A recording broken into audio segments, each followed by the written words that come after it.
Okay, everybody, thank you so much for coming. Welcome to Miracle Monday. And today we're very pleased to have a very beautiful breath of fresh air here today, Cindy Lora Renard. Cindy is an international speaker on A Course in Miracles and an author of A Course in Health and Well-Being, which is published in 6 languages. And her newly released best-selling books, The Business of Forgiveness and Heaven is Now. In addition, she has a master's degree in spiritual psychology from the University of Santa Monica. She is also a visionary singer and songwriter. Together, Cindy, with her husband, Gary Renard, who we've never heard of, travel the world to the Course in Miracles and also facilitate 2 two-hour online classes on the course every month. Cindy uses her knowledge of A Course in Miracles, music, and psychology as healing tools to help others awaken from the dream of separation to the higher octaves of life. Welcome, Cindy. There we go. Thank you so much, Stephanie and Lloyd, for having me on today. And by the way, we may have a slight forgiveness opportunity with a little bit of noise outside. So if you hear any background noise on my end, it will go away soon. We have some gardeners working outside. So okay. There might be a little bit of sound, but I think that will go away pretty soon. So as long as you can hear me, can everyone hear me okay? Perfect. Yeah. Okay, good. So I must be a little bit old school because I still sometimes am amazed at how we can have so many people on one call and see so many people all at once. I'm still amazed by that. I just am. I think this is such a wonderful forum and way to connect with people. And especially because although I travel, I'm not traveling as much as I used to because I feel that I can reach more people at home online, people that can join from all over the world. Whereas, you know, when we go places, a lot of people can't travel or they might not have the means to travel or for whatever reason. So this online format to me is something that I've grown really fond of. So I'm just really happy that we can all join together. I love talking about A Course in Miracles. It's probably one of my, if not the most favorite thing to do in this life is to share the teachings of Jesus and the profound truths that come from A Course in Miracles that he was teaching 2,000 years ago. And here he is again, having come through Helen Sheckman to teach the same thing. That for people that are ready to hear this profound message of truth. So I'm really always really honored to be part of this path and to be able to receive the inspiration myself, but then also extend the inspiration to others, just like we're all really designed to do. When we get in touch with the Holy Spirit, we start to get wind of the fact that we have a right mind that knows the truth, and we really start to connect with that part of our minds. You know, that's real power. When we really start to identify ourselves as perfect spirit, whole and innocent, letting the body fall into the background a little bit, fall back into the wayside. Not that we don't take care of the body, not that we shouldn't have compassion for ourselves. You know, it's important to be normal and do things that help you to feel more comfortable. But when we start to identify with ourselves as spirit instead of identifying ourselves as the body, we really start to soar. We really start to really experience life in a whole other way, where we can walk the world, but not be of the world. We can walk the world and not be of the world. And that means we're walking the world with a different teacher. As we all know, that teacher is the Holy Spirit.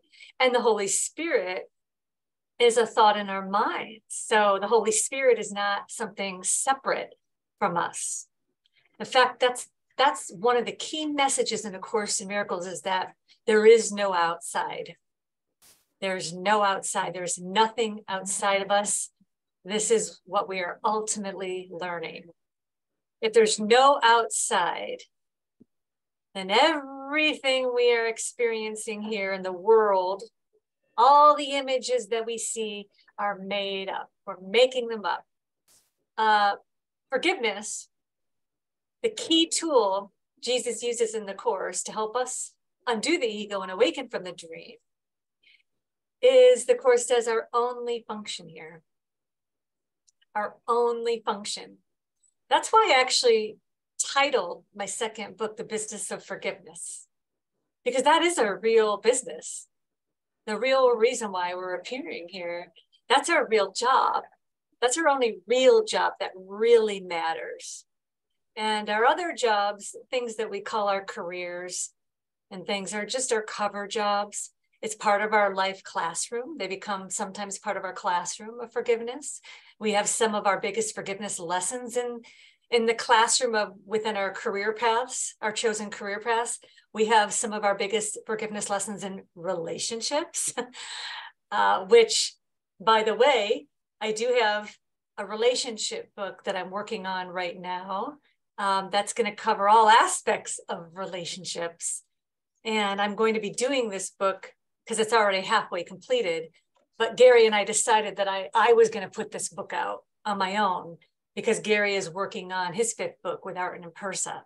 So the relationship book, which has been crying for an audience for 10 years, is finally coming to fruition. And anyway, that will be completed this year. That will be out. Because relationships, what else is there in this illusion to work with but our relationships, even if it's a relationship with yourself, relationship with others, relationships with the planet, relationships with animals, with nature. We're always in relationship with something. And the Course says that we are born into special relationships. These special relationships become our classrooms that we can learn, so we can learn to forgive our own projections, the projections that come from the thought of the ego. And the Course says we look inside first and decide the kind of world we want to see, and then project that world outside, making it the truth as we see it. And what if we all really, really knew, the Course says, that this world is a hallucination? What if we really knew all the figures that walk about in the dream? You know, we come and go. There seems to be all these births. Then we die, and then we come in, and then we're born, and then we die again, and it goes back and forth over and over again. We play this out. But what if we knew the whole thing was made up? It's all equally untrue. And there's no hierarchy of illusions. There's only one illusion always, which comes from the thought of separation. That's the only illusion, is the thought of separation, but then that can manifest itself in the world as a world of time and space, where it now appears like there's a billion different problems, billion different illusory problems.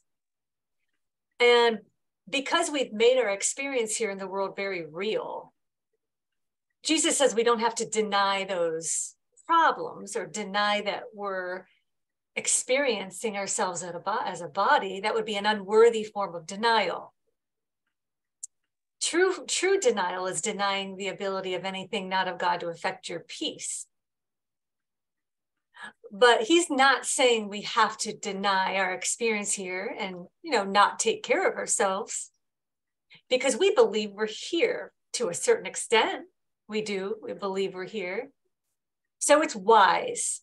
It's wise to take care of ourselves at the same time. And part of taking care of ourselves is what, I always say things like, and Gary does too, we always talk about how important it is to be normal in the dream, which means you're just gonna get up in the morning, you go to the job that you chose to do for the day. You might have children, you might not have children, but you deal with your families, you do your grocery shopping, you go to the doctor if you don't feel well, if that's your guidance, this is just being normal. You do the normal everyday things, but in your mind, you know what's really happening. Nothing. Because you never left. You never, ever left heaven. You never left God. You're still there dreaming that you're here. So you can always have that as the backdrop, as the foundation, no matter what it is you're appearing to do on a daily basis. You can start your day right off the bat with putting the Holy Spirit in charge, understanding you're not in charge of the day. The Holy Spirit in the Course is really the voice for God. The Holy Spirit knows that we like to plan out our lives. We plan everything. The ego loves to plan. And when we do that, we're in a way assuming that we know, we understand what is best for us. We plan our futures when we're very serious about it. We plan everything to the extent where sometimes we even worry so much that if then our plan doesn't play out, we start to get anxious, we start to worry, we start to have some fear. And here the Course is saying, what if we could let go of the need to plan everything in such detail? Which does make the world a bit more serious, doesn't it? It makes the world so important and serious.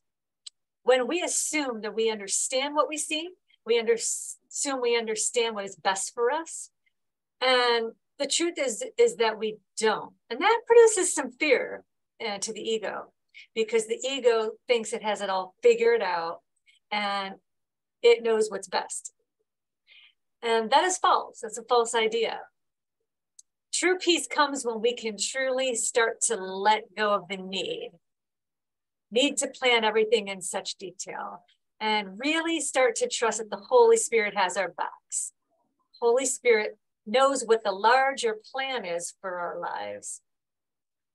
And if we watch through the day, just knowing the Holy Spirit's in charge, and then reminding ourselves of that throughout the day, practicing forgiveness when things come up that disturb our peace, and we just do that daily, making everything the same, that there's no hierarchy of illusions.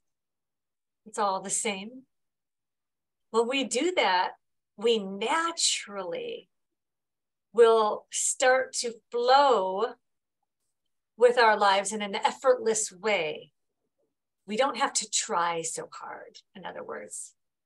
We don't have to try to be perfect.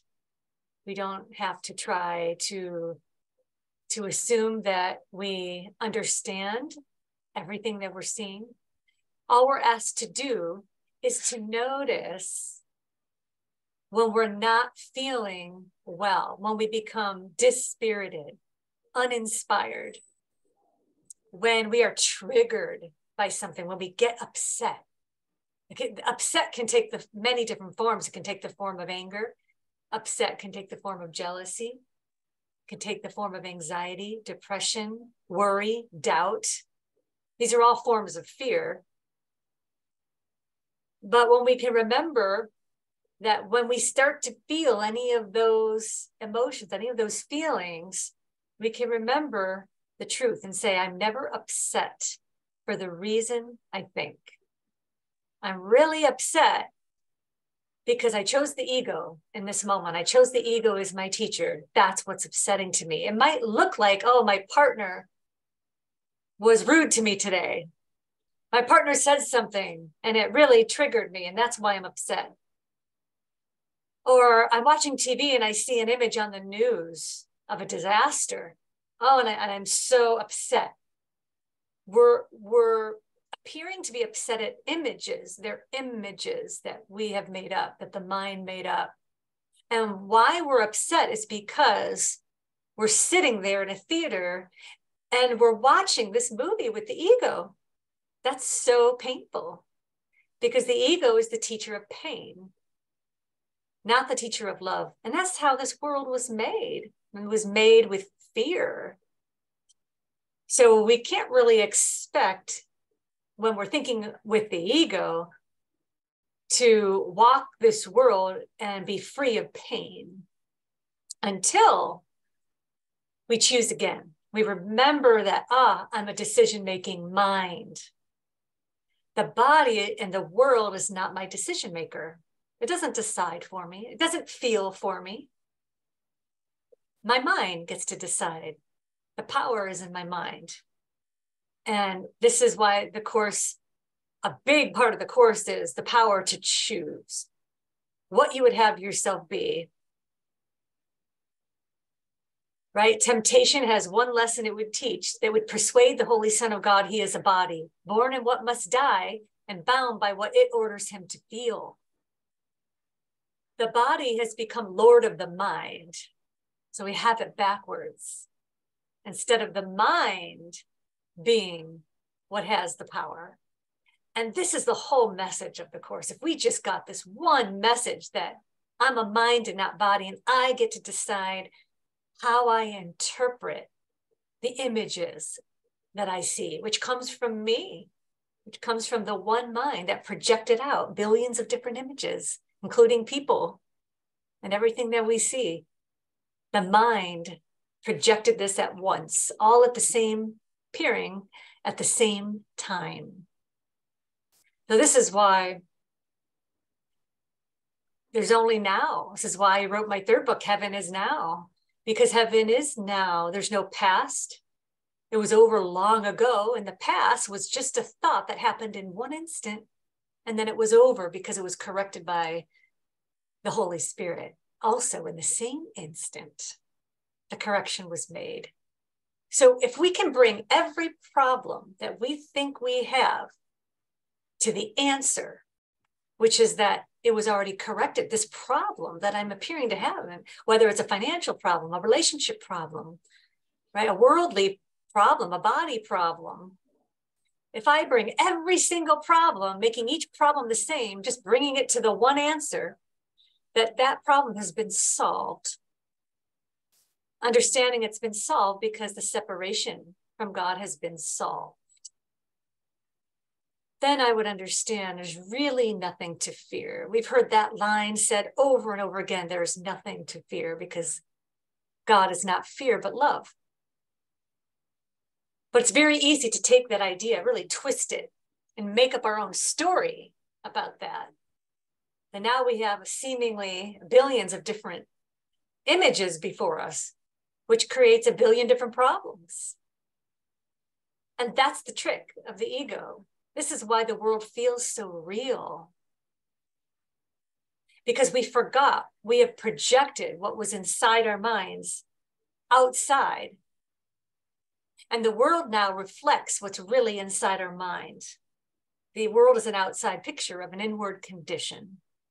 So anytime we look about the world and we get upset, it's not that we're not going to get upset sometimes. That's kind of normal when you're in a body. When you feel like you're in a body, it's not that we're never going to get upset or feel any emotions or anything like that.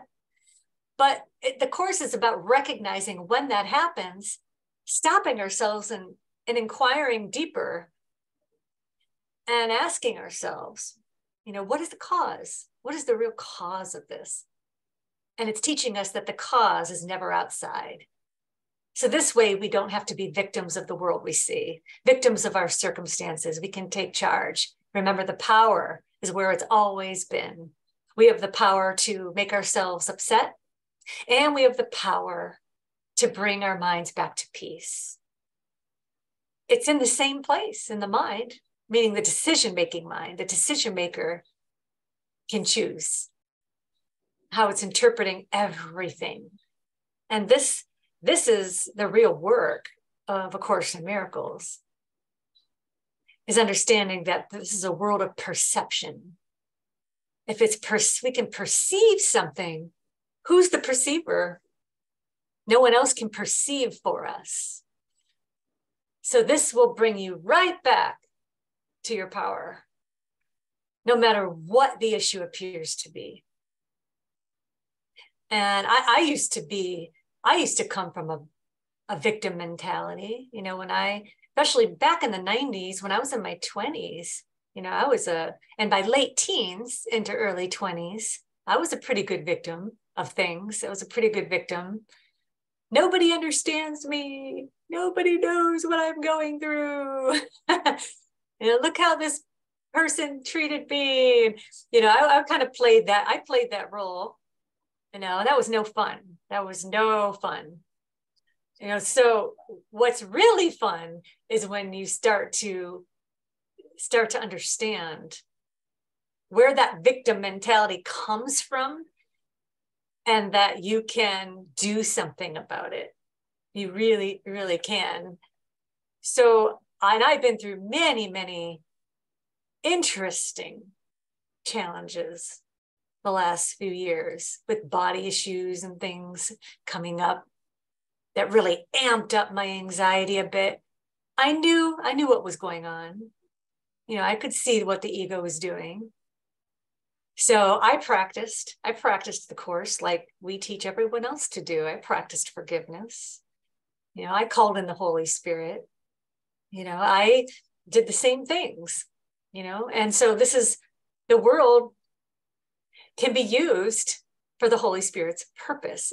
And no matter what is going on with our lives, if we just understand that we can make that switch, choose the miracle, which is a shift in perception, no matter what is going on, it does feel better. And we forgot that we wrote the story of our lives and instead became the story. We forgot we wrote, we directed, we produced our own stories. We wrote them, but then when we appear to be born in a body, we forget we wrote them and we become identified. We become the story. That's frightening. That's frightening when you think of how the world was made, to be totally identified with a story of separation. And the Course doesn't hold back in sharing with us how vicious the ego is, how vicious the ego can be. I mean, let's remind ourselves what its range is. It goes from suspiciousness to viciousness. That's the ego's range. Suspiciousness to viciousness, that's the range. So over the years, in the New Age movement, I can't tell you how many times, and I bought into this too at first, I have heard people say, and I have said it too until I realized that wasn't accurate. I've heard many, many, many people say that you should become friends with your ego, that the ego is your friend. You can come besties with it. And here we read A Course in Miracles, and it says the ego wants to kill you. You know, the ego is not in your best interests. The ego's evaluation of you is unloving. It wants to see you destroyed. Now, this can produce fear to the untrained mind. When we really look at that, that is a completely different way of looking at the ego than what the New Age movement has been giving us. Now, I'm not judging the New Age movement. Like I said, at the beginning of my path, I thought the same thing. Oh, I can make the ego my friend, and let me just invite it in, and just, it can be all kind of warm and cozy and all of that. And no, not until I understood until later what role the ego plays. The ego is really tricky. It's clever. Very, very clever. And this is why the Course says things like your good intentions are not enough. Even intentions matters. I mean, it's important if we put it in the right perspective. But lots of times the ego can be so tricky. We think we're intending something really well for ourselves or others. But what is the motivation behind that intention? Where are we really coming from when we're intending? If it's coming from the ego, we're still seeking to get something that we feel we lack. Get something from someone else, get something from the world, from anything but the Holy Spirit. We're just keep looking outside to fulfill what we feel we're lacking within. And what we're lacking within, even though it's not a real lack, but is God, source, our source, that connection. God is just a thought away. God is in our mind. God is alive in us now. So God never leaves us because we're still at home in God. But we can choose to forget. We can choose to forget. God is in our mind. But this is why the Course says things like God goes with you wherever you go. This is because God is in your mind. You are part of God. So there's no possible way you could be separate from your source, even if it feels like it. So the story we told ourselves is the story of the ego, has absolutely, in every way, nothing to do with reality. Our special relationships here in the world have nothing to do with the real love of God, the true love of God. Our relationships take special love and forms and special hate. And special love, the Course says, is even a mask over special hate. Because special love still involves special love bargains. It still involves, oh, I need this person to complete me, to feel whole. I need this person to behave in a certain way in order for me to be happy, to be fulfilled. That's special love. We can have a good intention thinking, oh, I do care about this person. I love this person. But if we really look closely, are we making demands? Do we feel we need to possess or own another? Do we feel that someone else needs to change in order for us to be happy? All those things fall into, if we say yes, those fall into special love categories. If anyone has experienced anything close to revelation, it could even be a moment of intense bliss. It has absolutely, it's completely outside of time and space. I remember a few times when I experienced a few moments of just that. It was like a complete suspension of doubt and fear. Nothing like this world. It's not the kind of suspension of doubt and fear when you're just walking along and you don't feel, I feel okay today. I feel good. I feel happy. There's no fear. There's no doubt in my mind in this moment. No, this is something that can't be described. It's complete suspension, where in that moment, it's like you just go, and you just sit there and you want that instant to last forever. Because you just understand that you're just pure love. You're just being love. There's nothing to intrude upon your love, that love. There's nothing that impedes the love. There's nothing intrusive upon it. It's like a bed of fresh snow that's perfectly white, that hasn't been touched. No person or animal has come to pee on that snow. It's literally just untouched, pure in its pure form, and in its pureness and its wholeness. If you have that experience, it doesn't know of anything else. It doesn't know that there could be something that could come and intrude upon it.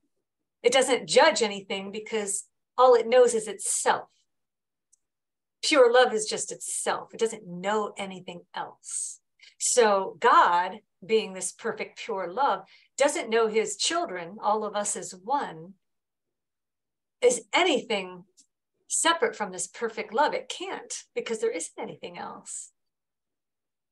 So it's kind of funny when we think the vastness of this illusion that we made up, the vastness of it, of this multiverse, this universe that seems so huge, and all the different galaxies and all the different beings out there in the universe.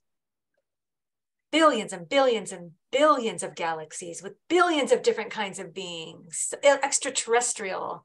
Then we got the plants, then we've got the animals, and then we've got all like the human beings, and we've got just a gazillion different beings made by one thought, one mind.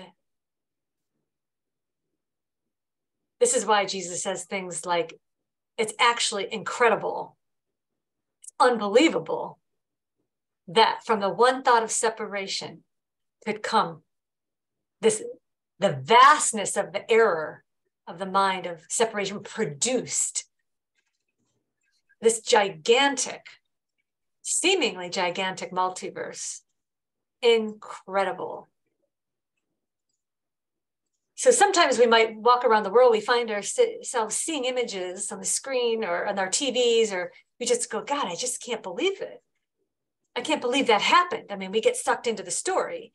We go, oh, God, I can't believe that person did that to that. So you know what? Don't believe it. Don't believe it. The ego wants to suck you in by having some images appear bigger, more intense, harder to overcome. That is the ultimate trick.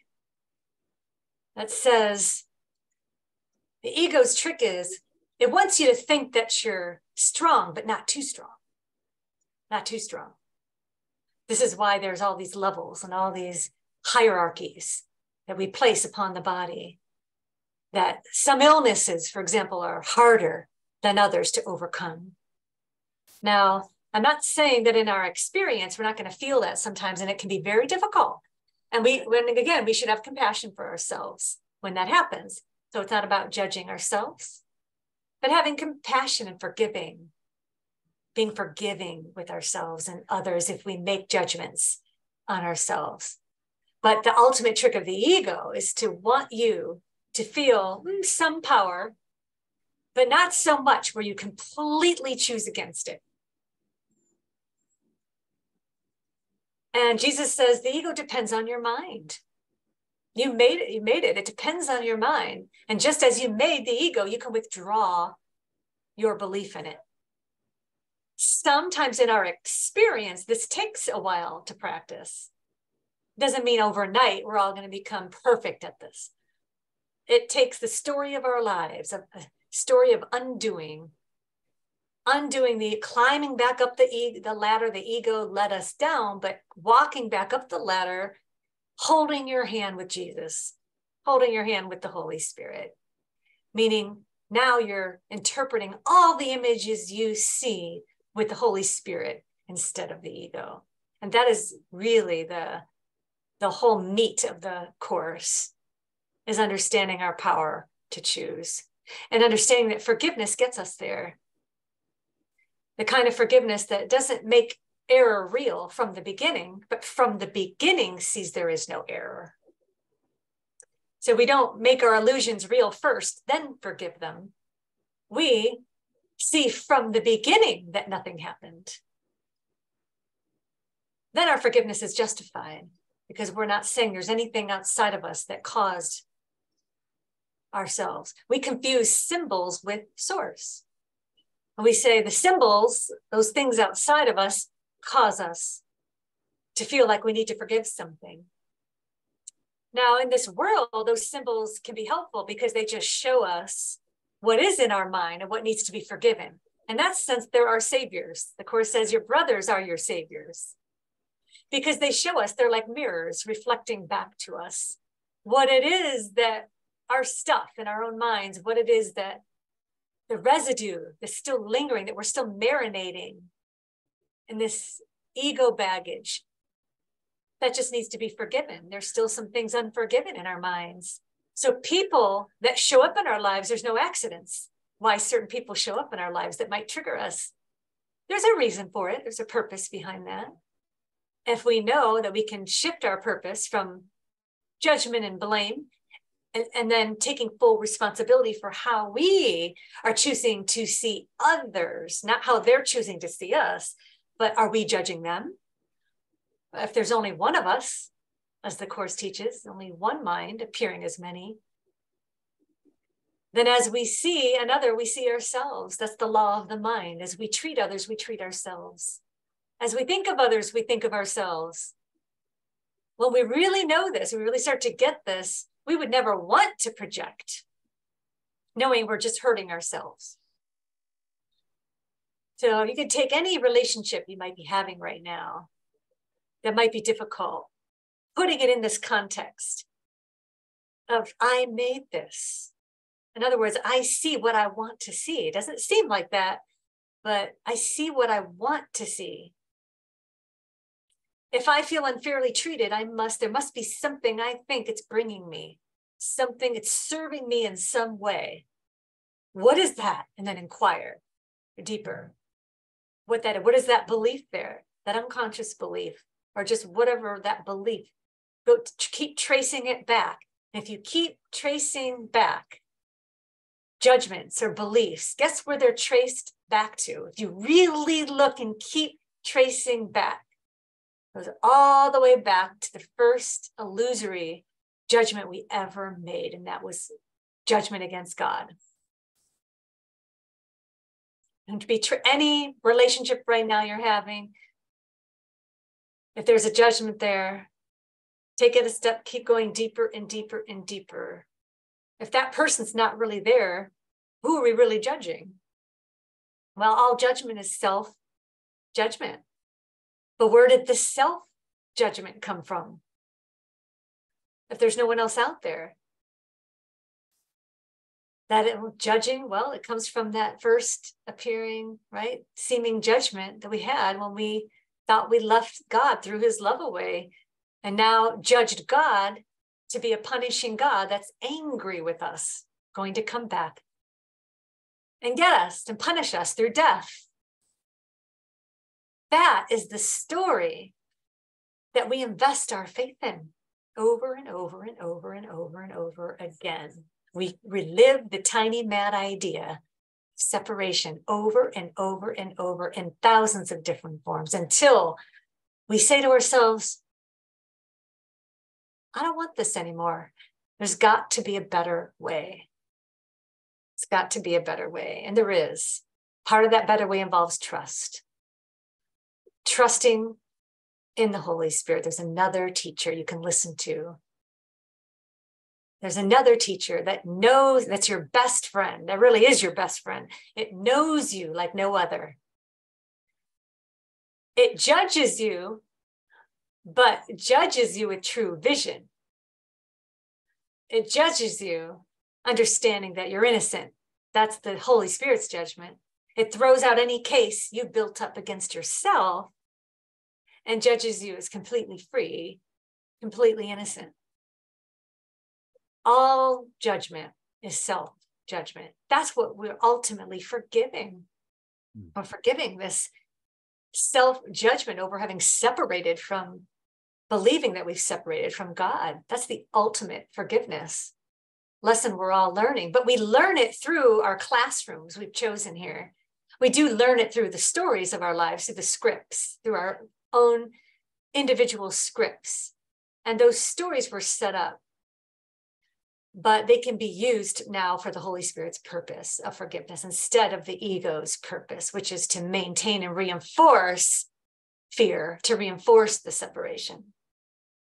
So as you walk about the world in your everyday life, this can be part of the practice that you're just aware of in your everyday life. This becomes how you live A Course in Miracles. You live the miracle by having the awareness. It starts with having the awareness of what's happening, what's really going on. When you get triggered, and what's really going on. When you see world events, things can be really scary, seem like they're really scary. It can happen on a global scale. But the question always comes back to, who do I want to listen to right now? How do I want to interpret this as I'm watching this image play out before me? What is most important to me? What do I value the most? Which teacher do I value? Which teacher am I loyal to? Am I being loyal to? The ego or the Holy Spirit? You know, Jesus is just, Jesus himself was a man, but now he's a symbol in our minds. He's a symbol of our right-minded choice that he was demonstrating 2,000 years ago. He didn't really have to do anything, because just his presence, being this total and complete love, was enough to heal. He didn't have to heal with his hands, even if it appeared he did lay on his hands. It wasn't his hands that healed. It was the person joining with his mind, the person that appeared to be opposite him, decided to join with his mind and become one with him. And that's how people heal, when you become one with truth, and when you become one with your wholeness. And that's what Jesus was representing, is his wholeness. So when people identified with that, they were healed. But those that didn't quite believe wouldn't be healed, didn't have that faith. So when you are walking around the world in your right mind, you're being a healed healer. You know, there's a part in the Course where Jesus does address the unhealed healer, right? And then there's the healed healer. Well, the healed healer no longer has a need to project onto the world, because it would know that there's no purpose to it. There's no point to it. So the healed healer would be in their right minds and can just walk the world and be in their right mind. And then those that choose to match that frequency, they join in that healing and strengthen it. And they strengthen it for the whole sonship. And so forgiveness is really important, because it can save you time on your path. And it doesn't say this because the Course says you need to rush. It says it can save you time because it says you don't have to suffer. It saves you time from suffering. You do not have to suffer. So it's not making time real by saying that. It's saying delay of joy is needless. We don't have to delay our joy. So why not choose now? Why not use all the power we have and decide to see it with our right minds? Anything with our right minds. And when we start to do this, a natural extension of forgiveness, of true forgiveness, when we identify the cause as being in our own mind and not outside of us, and we let the cause go, let go of our own interpretations of what we think the problems are, and let the Holy Spirit reinterpret it for us, and then let him just do his job. When we do this, the extension of our forgiveness, we can't see what that does. But in your experience, you may feel lighter. You may feel that you're walking this world feeling like it really is a dream. You will feel less upset, probably not upset, or if you do get upset, it only lasts for a minute instead of hours. You would become happier, more joyful, more peaceful. As the Course says, your forehead is serene, your eyes are quiet. And you walk the world just with understanding, but not really needing to be understood. You just understand. You don't really need to be loved. You just love. You just be love. Because you don't have to seek for love if that's where you're coming from, as Arten put it. You don't have to seek for it if you're coming from love. Because you are love. So you don't have to seek for that which you already are. The problem is we forgot. We just forgot. But if forgetting is not a sin. The ego twisted that idea and said we forgot, so we're sinful. This means we're sinful. And it really happened. But who are we trusting? Who are we having faith in? Whose story, whose version do we want to start having faith in? The ego story that it really happened? Or the Holy Spirit is saying, you're at home in God, in total peace, in total joy, in total love, and you never left. You're there for eternity. Eternity.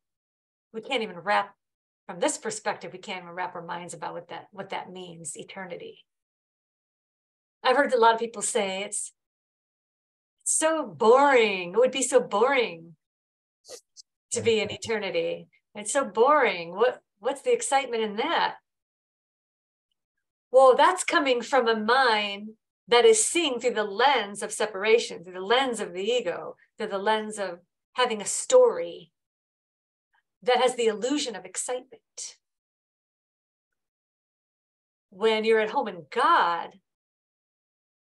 the experience will tell you that there is nothing you could possibly, that you would even want to intrude upon that. That would just be an experience that can't be described. The Course says that's an experience, but that the Course is directing us toward that experience. In the meantime, it doesn't mean that we shouldn't feel happy about things here, feel excited if things go well. In other words, we can celebrate when we have things that go well. It doesn't mean, we have to feel bad now that, oh, nothing here means anything. It's not really real. In fact, no, you could actually enjoy your life more knowing it's a dream, because you know that you don't have to be at the effect of the dream, and you can actually be playful with it and have more fun. So it's okay to be happy and be excited about things, enjoy and celebrate. The Holy Spirit doesn't want us to suffer. This is, again, the Course, even though it takes work, and we can go through some fearful moments of undoing as the ego is being undone. It's not always pretty. But we can have many, many great moments of peace and of joy, and we can celebrate that. We can celebrate that because it's just a reflection of our right minds. It's a reflection of the truth. So there's a way, the Course says, of being happy in this world.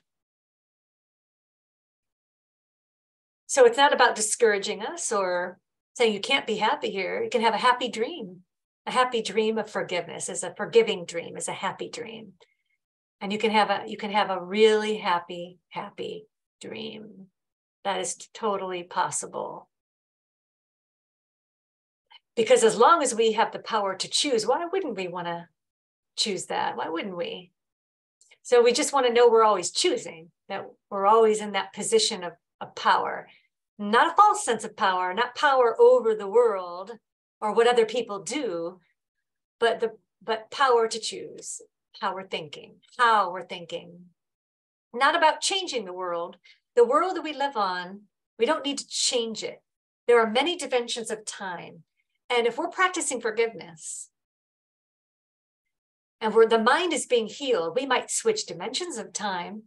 A different scenario may play out, a different version of Earth, there are millions and millions of different versions of Earth that are illusory, but they're still versions of Earth, just like this one.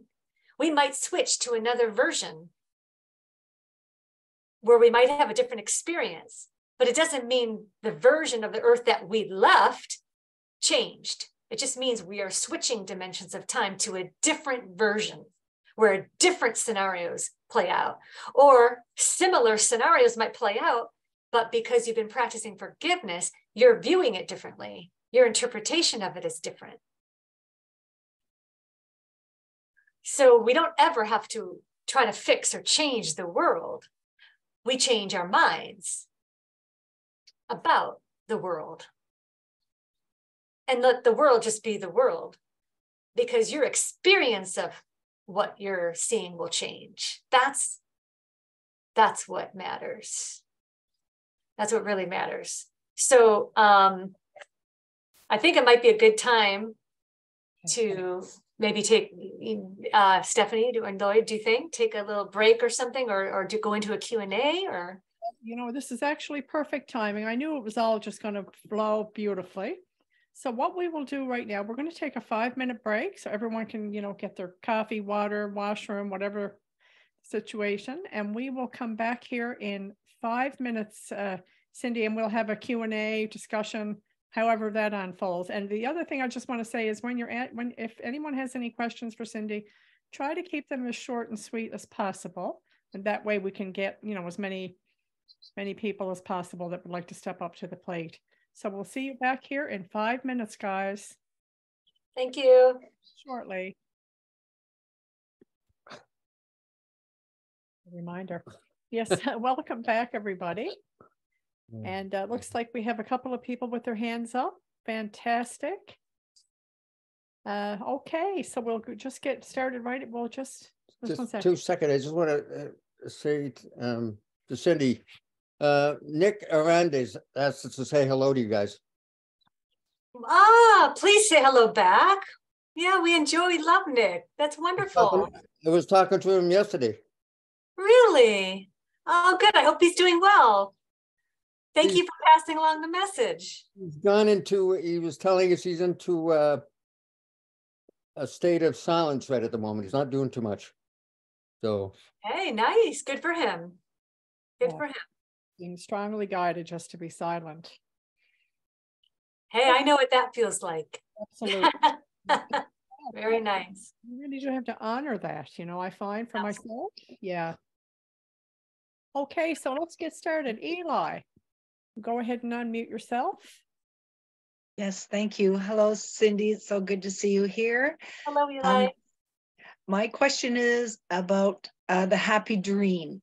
I'm living definitely the happy illusion. Like I've in 17 years, I've never had an argument or anything with my husband. Like we just flow together so easily and life is wonderful. So how do I know whether it's the happy dream that the Course talks about versus a happy illusion? Well, yeah, that's a good question. You can equate the dream with the illusion. A dream is still an illusion. So they're kind of they're the same thing. They're really the same thing. But a happy dream is a dream where you are, when opportunities come up to forgive, if they do come up, that you're forgiving them, that you're actually that you're seeing it for what it is. You're looking, you know, with Jesus at whatever the issue is or the problem is, and you're changing your mind. You're choosing the miracle. You're forgiving. That's a forgiving dream. That's if you don't have any issues or problems. Only body stuff. Body stuff. If you're forgiving those body issues or body stuff, and you're truly working with that, that's what the Course is calling a happy dream. In other words, you're becoming a happy learner too. You're becoming a happy learner.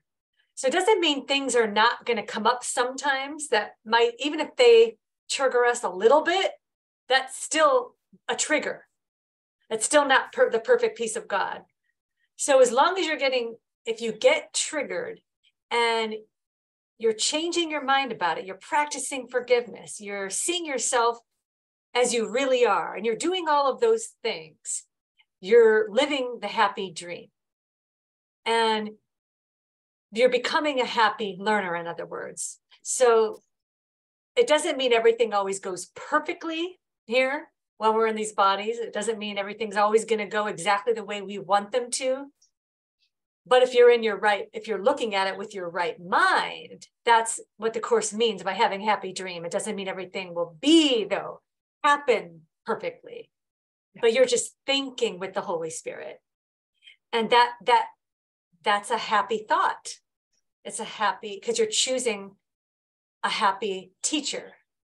And so that will become more and more your experience as you go through life and you go through things. If there's bumps along the road, it will feel different. It won't feel like it's affecting you in the same way as it did before.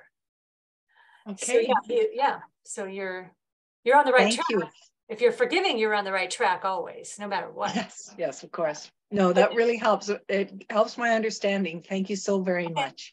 Okay. Beautiful. Thank you. Okay, Fran. Go ahead and unmute yourself. Okay, there we go. Thank you, Cindy. I've heard a lot about you. I've read some of Gary's books, and I was struck by something that's come to me recently over the last, I would say month or so, that and indulge me, because everybody might be going, duh, Fran, but the thing you said, oh, there I go again, another dimension. The thing you said about, this is what's come to me. Oh, there's the tiny mad idea again. It's every trigger, every lack of second of peace. It's the tiny mad idea again. And it's that moment, because there's no past or future. It's in that eternal now again, when the thought first cropped up, that I'm getting the opportunity to say, no, that's a lie. That's not possible. So I choose the Holy Spirit. I didn't know that before, because I used to get angry. It's like, okay, I know it's all about separation. It's that hidden guilt. So why can't I just say, I don't want it once and for all and be done with it? And I still probably don't really understand that, but somehow there's this little shift that says every time I lose my peace, it's an opportunity to say no or ignore whatever the tiny mad idea, to laugh it away, to choose the Holy Spirit. Is that so? Is that, I guess I'm asking. Yes. The part about anything that comes up and triggers us, yes, you are correct. It's a form of the tiny mad idea playing itself out. Yes. Oh, it plays itself out in many different forms, which can be deceiving, but it's still a form of that thought of separation. Anytime that we get upset or any time we get triggered, as long as we're choosing that interpretation, in other words, we're choosing to buy into it, then Right, we're so, stay right. upset. So I don't have to go through all the changes of, I'm learning not to label it. My problem is something, I can't heal the projection. I've labeled it something in the world, but it's not that. It is once again, that tiny mad idea has nothing to do with any of the things I projected. Right. It's the choosing to interpret what is happening with the ego as your teacher. That's right. So I can just shows the separation. Right. But what this means is, I'd love to expand on this. Yeah. But what this means is that you're still, it doesn't mean that you have to deny your feeling. There's a lot of people ask us this, so that's why I want to mention this. It doesn't mean that we brush off feelings and pretend they're not really there. If we really are feeling bad or angry, we still want to look at them. We don't have to dwell on them, but we want to bring up whatever that feeling is and look at it with the Holy Spirit, because we've made it real. So we don't have to push it down or repress feelings, which can cause problems later. Yes, I think that's the sort of byproduct, or these things are going to coming together for me. It's like, oh, and I get this revolting feeling, or this, all that stuff that comes up when the ego has been, when I've chosen the ego thought system. And now I'm learning, instead of trying to make the Holy Spirit this bypass, I turn. I sometimes do physically turn because it helps me, the right mind. It helped me. That's when the help me, Jesus, see this. Holy Spirit, see this through the light of Christ. I choose that strength, not my own weakness. And then it's like I'm holding the hand of Jesus, or the whole I'm bringing it, and it's like, okay, we're going to puke this up, but I'm going to do it with you. Right. We're going to look at me puking this crap up, and that works for me, as obnoxious as that sounds. Yeah, I think you are I think you are exactly on the right track with that. When, as long as you're looking at it honestly with the Holy Spirit and not repressing or denying something, Yeah. absolutely. And working with having him assist you in changing your mind. Yeah, it's been tricky, but it's from the practice and trying to manipulate and change the dream and be a holy ego and all of that stuff that we all try to do. It's a lot more simple than I realized, and I don't. Well, anyway, thank you. I when you said that in the thing about the holy instance, like, oh, here it is again. It's like if I were 2,000 years ago, being a good Catholic, the nuns would say, would you follow Jesus if he were here today? We used to get that. Well, okay. And I, what do we know? But this is like, oh, okay. I get to say, I can follow him. Yes. Yeah, I can choose. You can that. choose always. I just want to cut in here just for a moment, Fran. I just want to share my own experience through my own forgiveness technique or, experience with working with the Holy Spirit. The one thing I find super important to utilize is the idea of creating a spaciousness in my mind.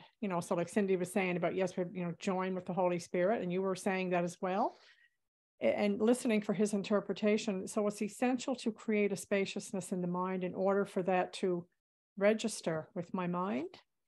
And I love, there's a saying, and one of my favorite sayings, years ago I heard this and I always think about it: love is the willingness to create a spaciousness in which something can change. So for me, oh yes, okay, thank you, because that's the other shift.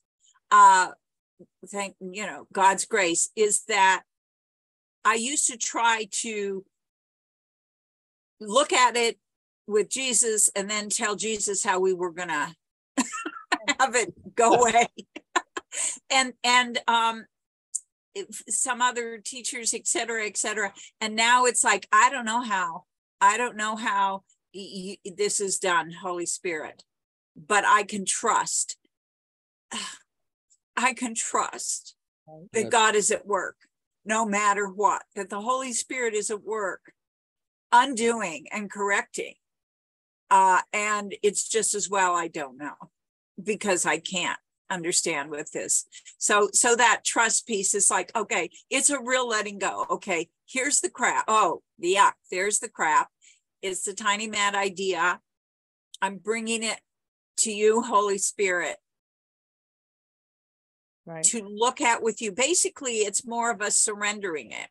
right. It's putting it on that altar. It's my coal. It's my pile of crap that the Holy Spirit can make diamonds out of, can be used. And it's like, I don't know how this is gonna go, but I can let it go. I've done my part, and I'm starting to really integrate that and to trust. And sometimes I get an instant, okay, the thought is gone, the anxiety or the judgment is gone.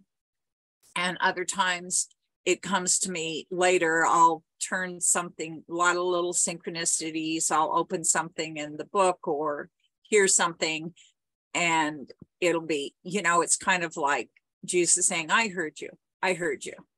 Right.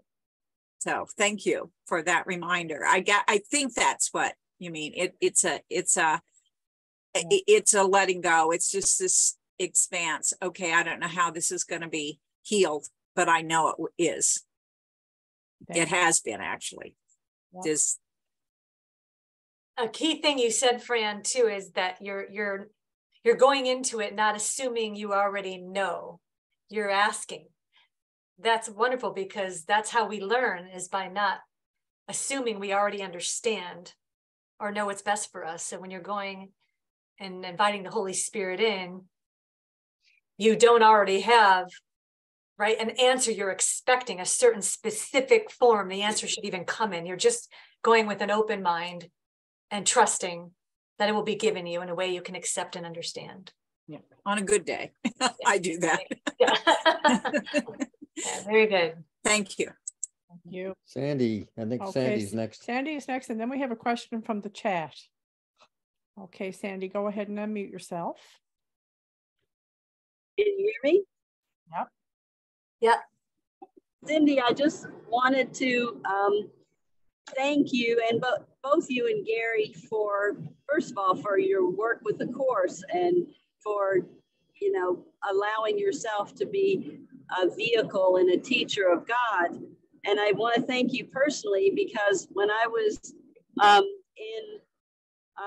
I guess it was, I'm not sure how many years ago now, but I was working on my PhD in transformative studies using the course, and you spent several times writing long emails to my questions, and I want to thank you for the time that you did.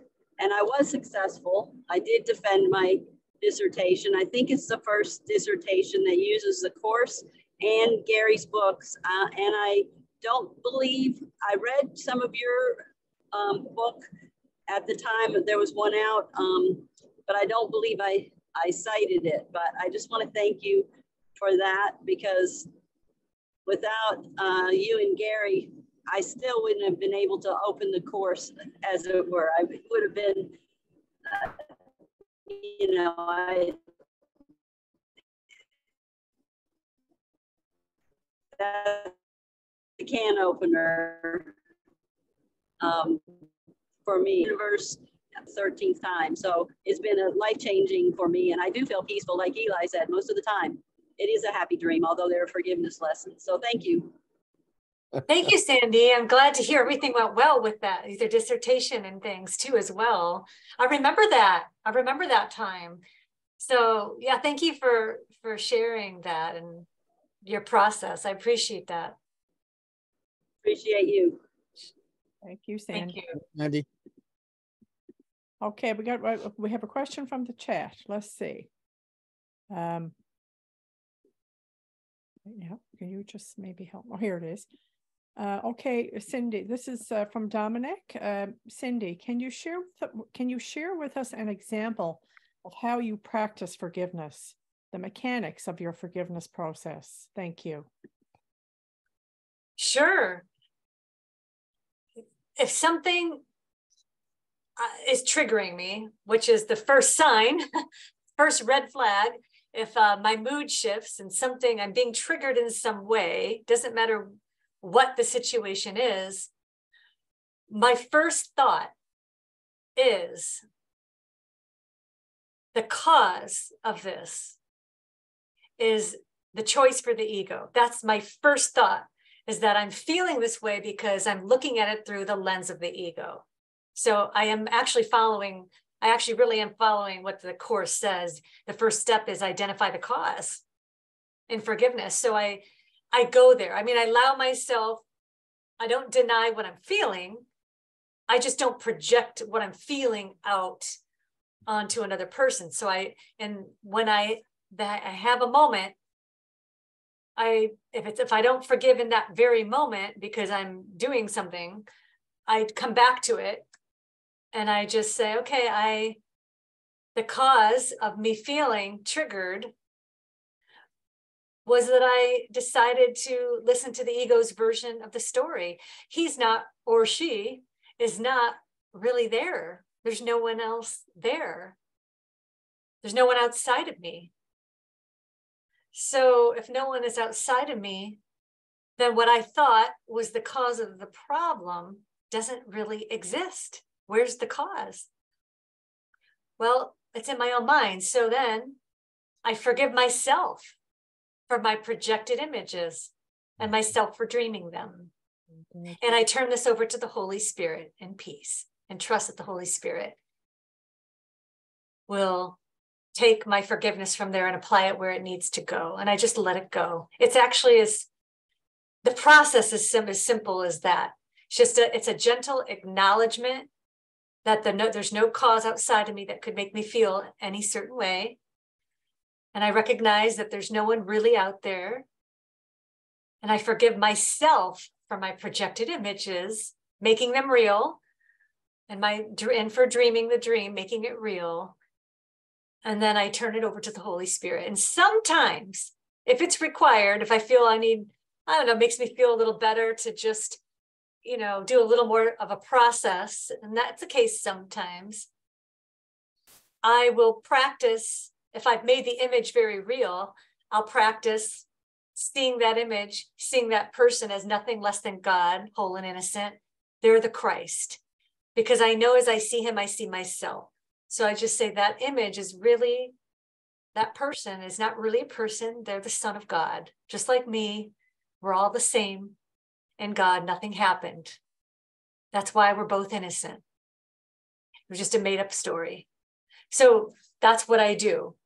Because true forgiveness recognizes the underlying content of that process is, and the process of real forgiveness, if we're really doing it, is that you're just understanding the meaning behind it of what you're doing. That what you thought another person did to you hasn't really happened. Right? It hasn't really happened because we've never separated from God. So that's what I do. I just apply and then make sure I'm understanding as I'm doing the process, the content behind it of why this is not true, why this is an illusion, because it's a made up story. So there's no need then to be upset because God is not upset. God's not upset. So why would I need to be upset unless I wanted to perpetuate the story of the tiny mad idea again over and over? If I want to perpetuate it, I can choose that, but why would I want to? And so that's kind of my process. Sometimes I even ask myself that question. And then the answer becomes so clear. I don't want to keep perpetuating this. I don't want to hurt myself. So I let it go. I let it go. So sometimes when we do these processes, sometimes we need a little more of a longer thought process to get ourselves, to work ourselves back to the truth. Sometimes it could just be just a second. You just acknowledge nothing happened. That happens too. But that's the gist of it. Beautiful. That's what I do. Thank you. Margaret, I'm going to go ahead. You can go ahead and unmute yourself, Margaret. Hi. Hello. You sort of answered my question with just the previous question, which totally makes sense with the course, of course. But what I wanted to share is that about level confusion and guidance. That still gets me. And so the practicality of this is that my mind is really flipping on different levels, so to say, to that beautiful snow experience that you described, to seeing I'm dreaming, and to feeling like I'm this body. And I'm reading your book at the moment, The Business of Forgiveness. And the thought that really struck me today was about suicide, because I needed to read that. I felt very inspired and guided to read about that, because there's still a story about what I call my life that I keep holding on to, like a bad experience. And I'm sorry, I'm paraphrasing, but you said something about death has nothing to do with the body. And if you really, really allow your mind to sit in that, I mean, that's the answer already. Yet I keep holding on to, like you say, I don't want to hurt myself, right? But with these thoughts about really wanting to be this body still, that's where I'm at also. And I have to be honest with that. I feel that oh gosh, yeah, I feel embarrassment come up, but I'm not alone in this. I do want to hold on to this bad story and therefore seemingly hurt myself. So I don't know why, like for me, those two things had the level of confusion and the guidance, and this story sort of, I don't see what it has, sorry, I don't know how to say it in English, how it can come together. But that's where I'm just confused, I guess. Yeah. Thank you for, first of all, for being really open with your process. That to me is a major step in healing, to be able to actually say, wait a minute, but I kind of want the body to be real, or I'm making it real, but you're acknowledging it. That, even acknowledging that, instead of pushing it down and pretending, right, that you're somewhere else, when you really do feel kind of still that you might even want to play out the story. That honesty, we need to start with that honesty. Jesus says, actually, don't hold anything back from me. When you bring something to Jesus, he says, we need to be really honest. Be really honest with me. Don't hold anything back. That includes, well, I'm feeling like I want the body right now, or maybe I'm attached to my story right now, and I'm not ready to let this go. That's being very honest. He would rather you say that than pretend that you're trying to be at a different place with all of this, so you can be honest and still join with the Holy Spirit, but have the Holy Spirit, right, help you to see and perceive the situation through his lens, through a different point of view. In other words, you're allowing your mind to be open, even if you don't go there yet. You're allowing your mind to be open that, well, wait, maybe there is another way to look at this. Maybe I'm not ready in the moment, but at least I can decide that, right? I can decide that right now that I'm choosing the body right now. That's my choice. You're understanding that that's your decision. But then when you're ready, you can also make a different decision, a different choice. And you can ask Jesus then for assistance and seeing yourself, no matter what you're thinking, but ask Jesus to help see yourself as you really are, without sin. It doesn't mean you have to go from here to all the way up here all at once. You're just saying, help me to perceive this another way, to be open to perceiving this another way. Maybe that's as far as you can take it in that moment. Maybe that's as far as you can take it in that moment. But understand that no matter what, that you always hold the power. That's the key point, is that you are making decisions all the time and you get to decide. But if he's saying, if you open the conversation up to include him, you're not going to then make decisions on your own. If you just invite him in, and you might even just invite the Holy Spirit or Jesus in, just to sit with you and look at the situation. Sit and look and practice looking without any judgment about yourself, about the situation. You're just observing, like playing a neutral observer role. That's what it really means to be above the battleground. You don't have to try to fix anything, fix or change yourself. You're just going there, inviting Jesus to look at what you're thinking with you. And can you be in that space and start there and just observe? This way, you're not denying your feelings. You're not pretending to be someone you're not. Right now, in other words, you're not pretending to have it all figured out. You're just being really raw. That's better. That's more helpful than to deny or repress and be dishonest with yourself. So that would be to me, a very important step. Okay. Invite Jesus in, and that's not level confusion when you're doing that. Level confusion happens when we were really, really feeling awful about something, really bad, upset or angry, fearful, whatever the emotion is, and we just shove it under the rug and pretend that it's not affecting us. Okay.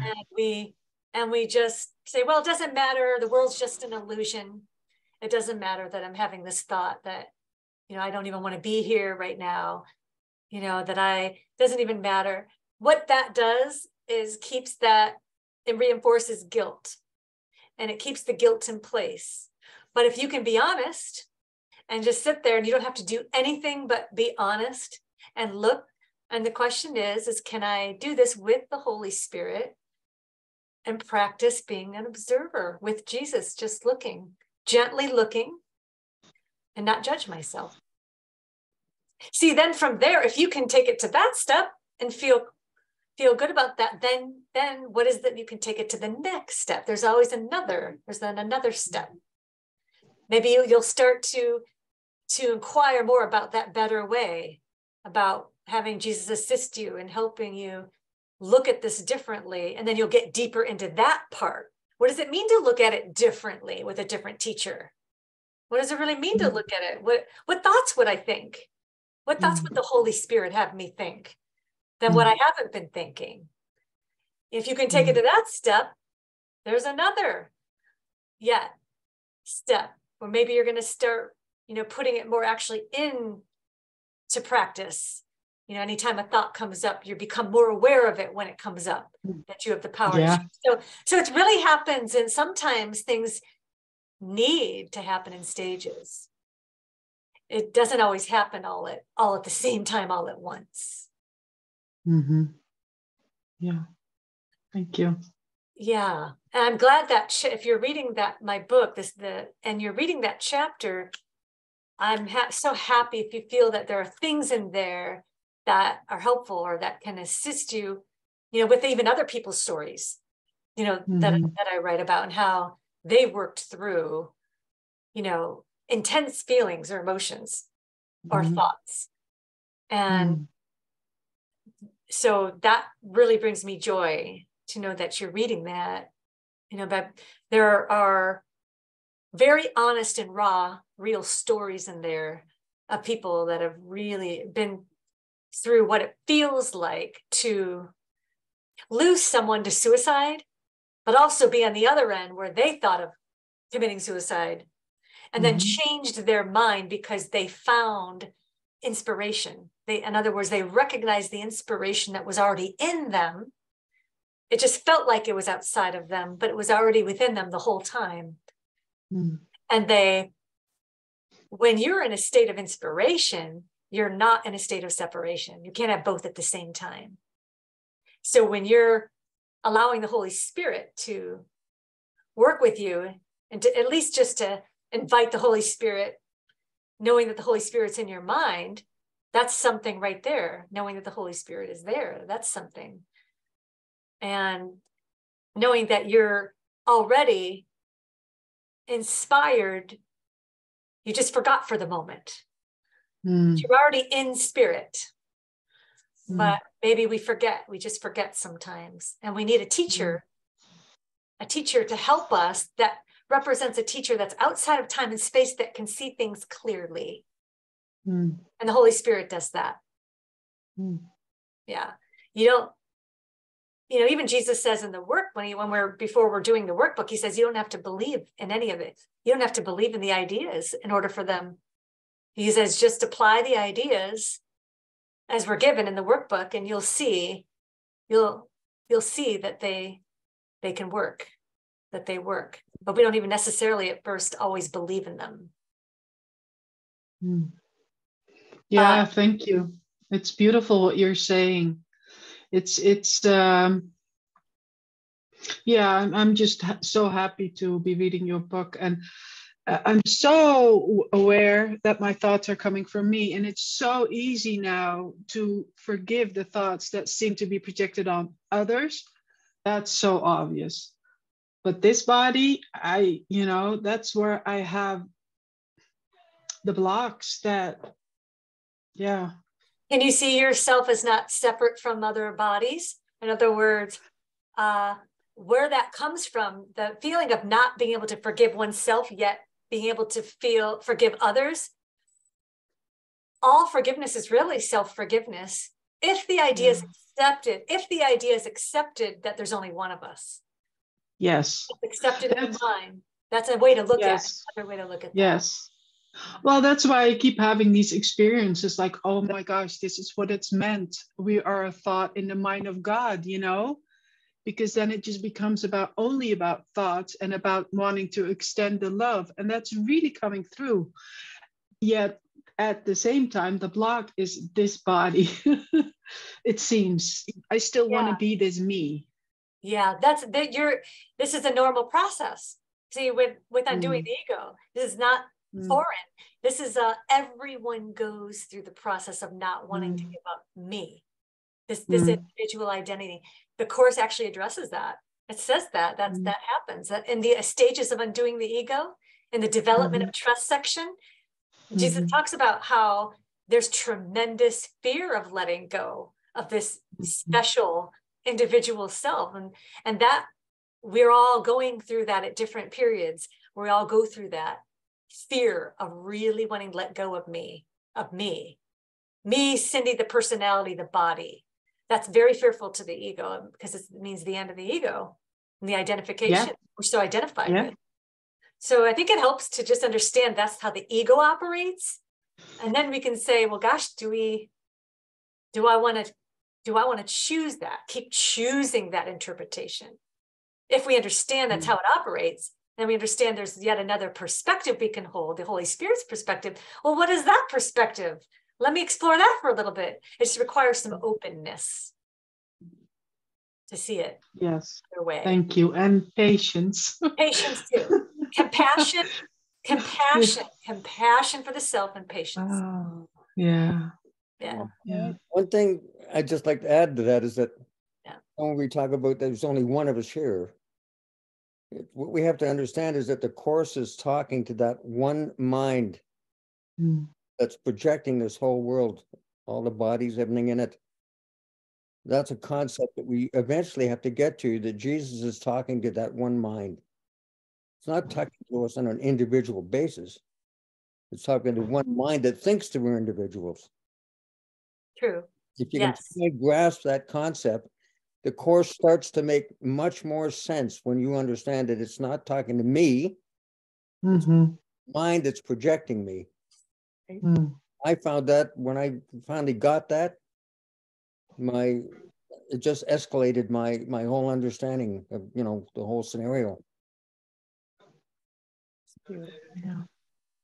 Okay, George Specker, go ahead and unmute yourself, George. My friend from Texas. No, that's old. I'm in Southern California. Okay. Hi, everybody. Hi, Lloyd and Stephanie. How are you guys? And hi, Cindy. I have your book, and I've just about finished reading it. And we've talked before, but I'm interested in this part of chapter 2 where Jesus tells Helen, I can't take your fear. Rather, you should ask for help in the conditions which bring fear about. And I'm wondering if that is simply a matter of just looking, as you were just discussing with Marguerite. Is that just looking, or it's more? This is all part of a more general question of what do you do when there's no jaffos, no forgiveness opportunities? Your life's going smoothly. Everybody's nice to you. Nobody cuts you off on the freeway, but I still want to move forward. And I want to get at all that crud that's in the unconscious. And is the answer there? Again, you just keep looking with the Holy Spirit? Good question. If you're genuinely peaceful, in other words, there's nothing to forgive, and you're enjoying your day, enjoying your life, and you're not being triggered, and it really is genuine. You definitely don't have to look for forgiveness opportunities to try to find what could still be under there. No, the Course's focus is only on when we notice that we've gotten upset, we've gotten triggered, that we're somehow, but it's not, if you're feeling genuinely in a state of peace and joy, and there's nothing to forgive, you are being in your authenticity, in other words, then celebrate, enjoy, keep enjoying. Let me, yeah. Let me put it this way. Let's say I'm trying to make sure I don't have to come back. I want to finish my forgiveness lessons. That's where this is going. Okay. Yeah, that's where this is going. You don't want to come. Well, let me offer you this. If there's a feeling, a sensing of an underlying thought of, I don't want to come back, that there's an equal statement there. There's a statement underlying that says, I still believe that I'm here. Yeah. I need to escape from something. I need to escape. Now, the question is, what do I feel? What do you feel you need to escape from? What's the threat? So there must be a real threat there in your mind still. That could be something to work with forgiveness. Okay. What is it? There you go. There's the stuff you're looking for. Health insurance, lawyers, big corporations. Yeah. Okay. I see where we're going. Okay. Because a healed mind, no concern about timing, about escaping a world that isn't there. It would just trust. Everything is unfolding in exactly the divine way. So there would be no need to feel a sense of rushing because there's no time and we're eternal beings. So it's just something to ponder.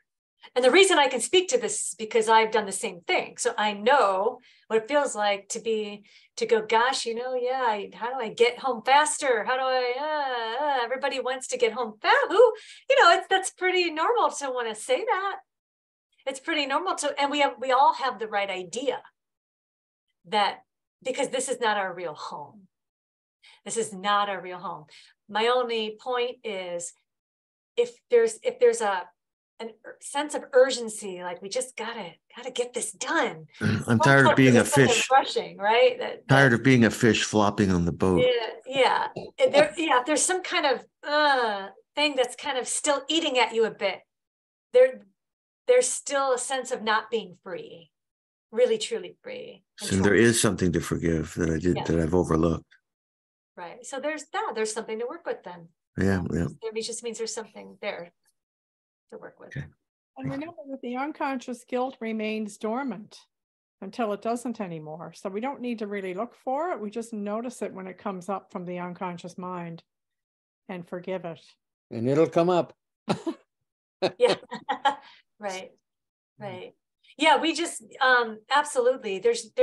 We don't have to look for anything. You'll know by how you feel. Right? You do notice. You notice, but your mood will tell you. Your mood will tell you where you're at in your mind, what teacher you've chosen by your mood. And if you're not at peace, there's either peace or no peace. There's really no in between. We're either at peace or we're not at peace. Even if it's a mild annoyance, it's still not peace. So your mood will tell you, and then you notice that when that comes up. But when you notice it, you can look with Jesus at that and say, well, what is this? What's this about? What's this an even mild annoyance about? What do I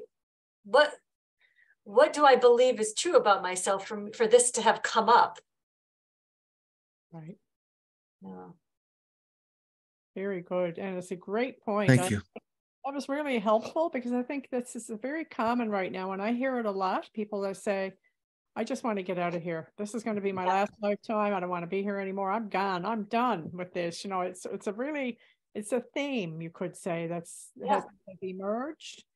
So that's really helpful that you address that in that way. I think it's very good. Thank you. And it's just when you said it's an answer and question all in one kind of thing. Yeah. It's to realize we're not here now. Right. Yeah, we're not here at any moment. Yeah, yeah, that's right. Now, Yeah. I got a question for you. I've read DU now over 30 times. And this year alone, I found a statement in there that I thought, where did that come from? I'd never seen it before. And it's on page 311. And it is to do with the ego performing miraculous healings. It says the ego is responsible for miraculous healings. Can you? Got the book, the good old book right here. Yeah, me too. I got it. I got it right here. You're on page 316. I need to get the context of what that statement is being said in, because in order to get the context. Yes, it's on page 311. Oh, 311. Healing the sick. 311. I don't see it. It says on 310, ultimately the universe itself is a symptom that will disappear. Are we on the right? Yes. That's 310. Yeah, down on page 311, halfway down, it says, yes, all things seemingly good and bad, from miraculous healings to AIDS, to anorexia, to spontaneous human combustion, to stigmata, are done by the mind. Oh, right. Yes. Well, it's all those things are done by the ego part of the mind. The ego part of the mind. It just struck me when I first read it, Yes. like it sort of gave me a little shock that miraculous healings were involved. Oh, yeah. And I think in this context, they're talking about this is all just part of the projection. So, yeah, I don't see, I see what you're saying. He says, Artin says, all things seemingly good and bad, from miraculous healings to AIDS, to anorexia, to spontaneous human combustion, Yeah. the stigmata are done by the mind. Yeah, every single thing, yes. Yeah, it's all, well, yeah, because everything is mind. So everything is done. Yeah. Everything is done by the mind. That's accurate. I wanted to read that in the whole context so I could see right what was being said. But yeah, everything is done. Everything is made by the mind. Because the Holy Spirit, in my understanding anyway, doesn't heal bodies. It heals the mind.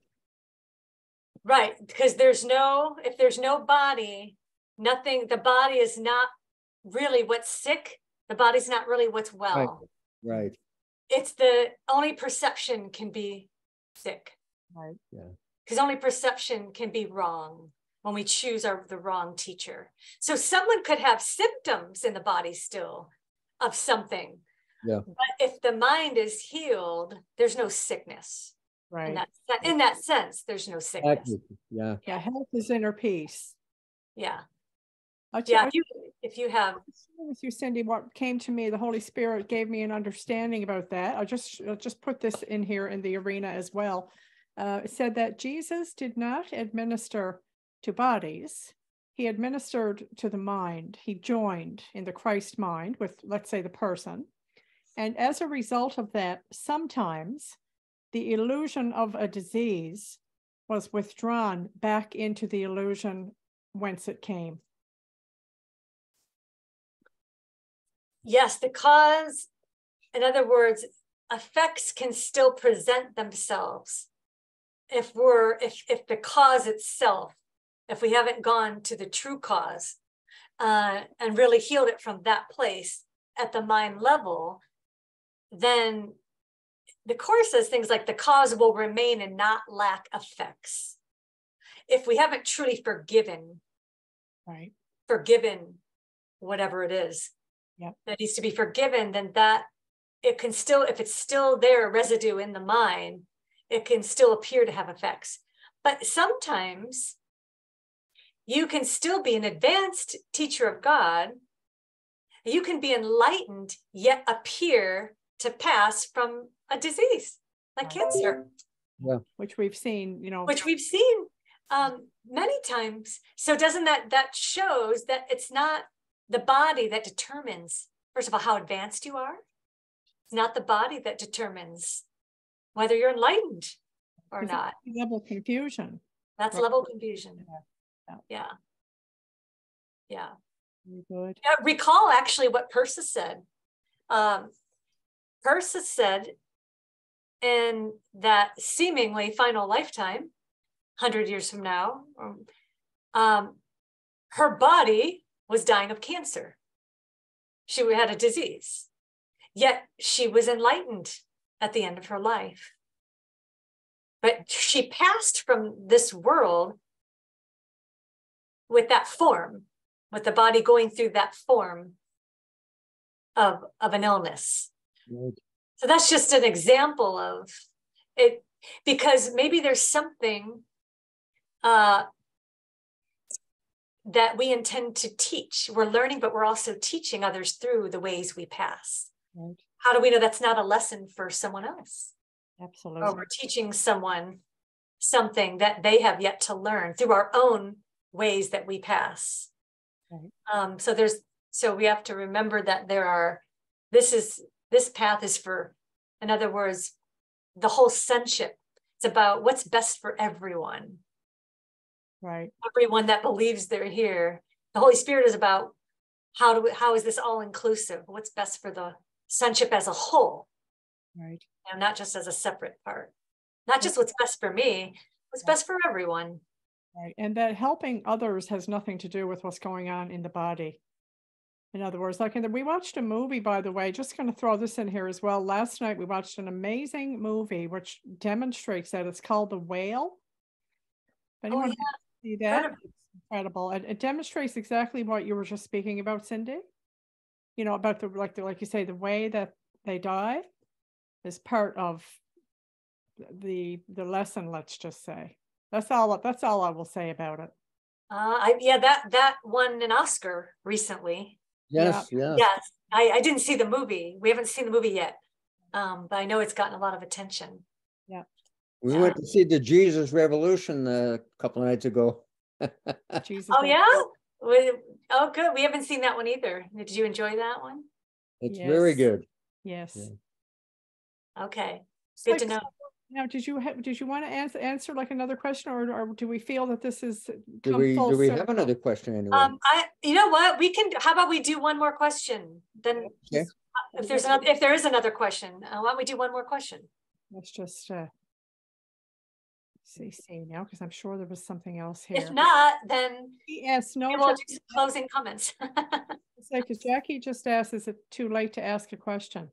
Jackie, if you're still here, why don't you put your hand up electronically if you'd like to ask it, in person, quote unquote, on Zoom. And here's there we go. Oh, wait now. Okay, Jerry. Okay, I guess Jackie, what's the diff? No, I'm only kidding. Is Jackie here? One last call for Jackie. Where's Jerry? There's okay, Jerry's right up here. Okay. Jerry's, you're on the hotspot, Jerry. Okay, Jerry, go ahead and unmute. Okay, thank you. There seems to be a paradox. Jesus says it's an unworthy form of denial to deny the existence of the world and the body. And I wonder if you could comment on that seeming conundrum. Let's not deny the body and the world. Well, it doesn't exist. So what is it? How do you reconcile this? Yeah. He says it's an unworthy, you're right. He says it's an unworthy form of denial to deny our existence in this world. That's because we believe, a part of the mind still believes that they are the world. They are their bodies. They're wrapped up in their identity. So as long as we believe that, it would be unworthy form of denial to deny that experience, because we're making it real. So in order to practice true forgiveness, since we've made the world and our identities here so real, this is why forgiveness is necessary.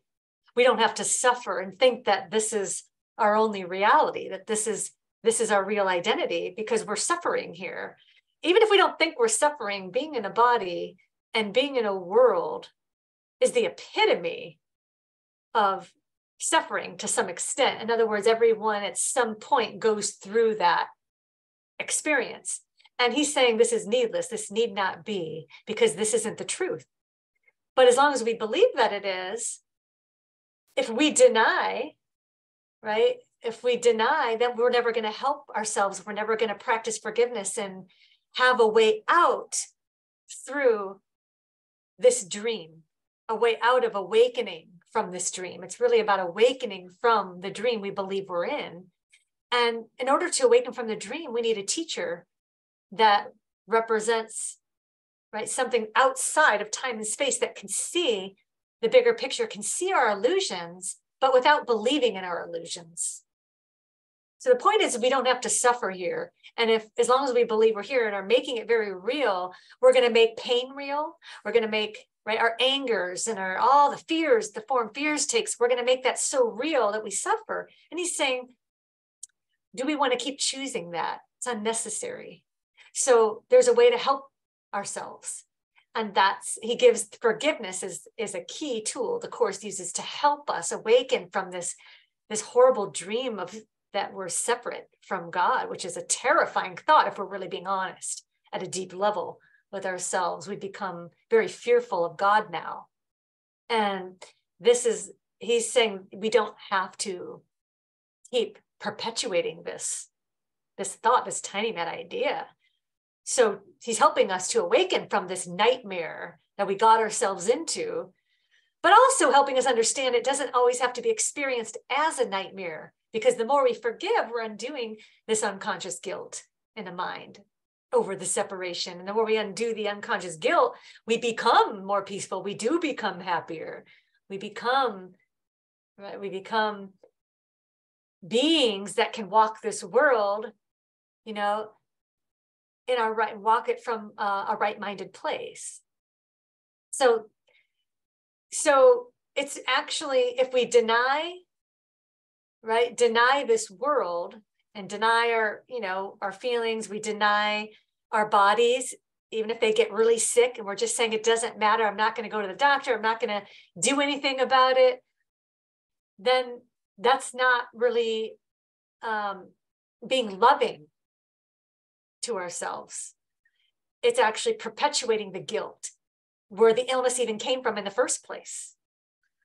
It came from guilt. So what we want to do is undo the guilt that produced a world of separation. We want to get to the root of that so that we don't have to continue to be run by the emotion of fear, in which guilt is a part of.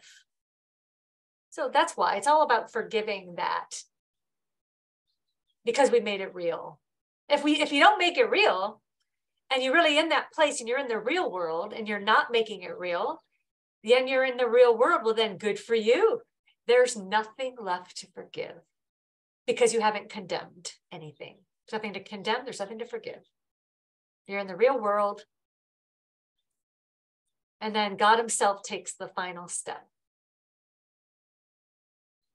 So good question. Thank you for asking that. Yeah. This is a I think the most important part there is the fact that if we deny the body of the world, there's no possible way for us to uncover the unconscious guilt that needs healing, right, that put us here in the first place. That's Exactly. Yep. denying our forgiveness lessons. Mhm. Yeah.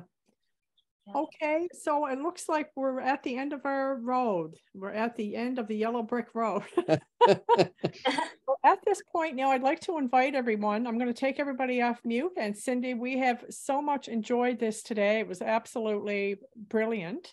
I'm going to unmute everyone and we will just, thank everyone. We're going to send the love back to you now, Cindy, that you sent out to everyone here. an absolutely beautiful presentation. Thank you. Yeah. Thank you for having me. I'm so appreciative. This was. Yeah, thank you. And everybody can unmute themselves now. And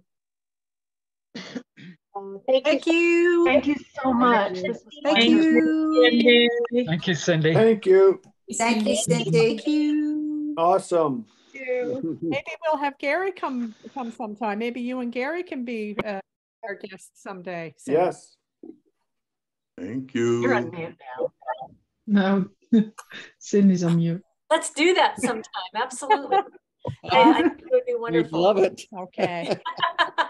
Awesome. Thank you. Thanks, everybody. Good. Thank Love you. you. Everyone. Peace, peace. Love Much you all. love. Thank you so much. Love you all. Thank you. Thanks Thank you, again. Stephanie and Lloyd, for hosting. Thank you. Thank you, Stephanie and Lloyd. Thank you. Yeah, thank you. Thank you, Cindy. You're welcome.